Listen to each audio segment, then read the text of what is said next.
Welcome back to another message crawler update. Today I want to show you how to overlay data into message crawler. Now the reason why you may want to overlay data in is because you may have attachments that already been downloaded before and saved to a different folder and you just want to add them, or maybe you want to export data out of message crawler, put it into Excel, manipulate data in some way and bring it back. So today I'm going to show you how to do that. Alright, so what we see here is message crawler, and let's import some Slack data.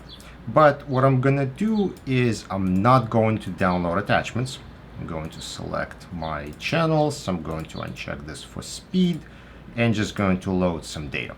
So the problem we have now is we have information about attachments, but our file source path is missing. We don't actually have path and we don't know where the attachments are.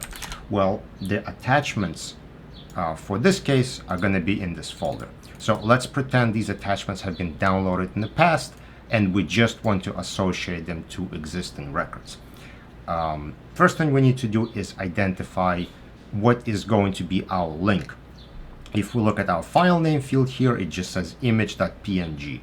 And our files are named with their Slack attachment ID, so that's not going to work. So scroll over to the right and we'll see we have this Slack file ID, and what it seems like it matches to the file name. So what we can do is use this column to load our list of files. So the way we're going to do it is I'm going to go to import and I'm going to say import files. And what this is going to do is just make a directory list. So I'm going to say starting folder, all this stuff doesn't matter, and we'll say import. And now I have my 4 files right here. So what I need from here is my file name and file source path. So let's export that out. So I'm going to go export that, unselect all this, and we'll say file name and source path, generate export.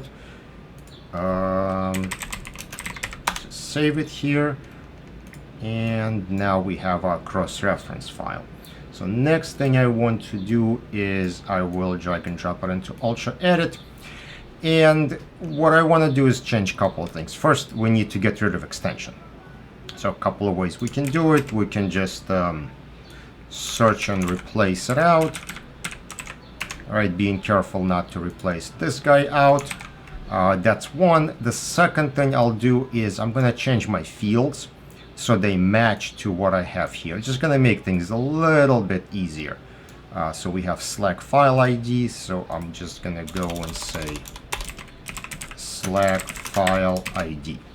So now we have a cross-reference file that matches to this column here, and file source path is what we need to import. So I'm going to close and save.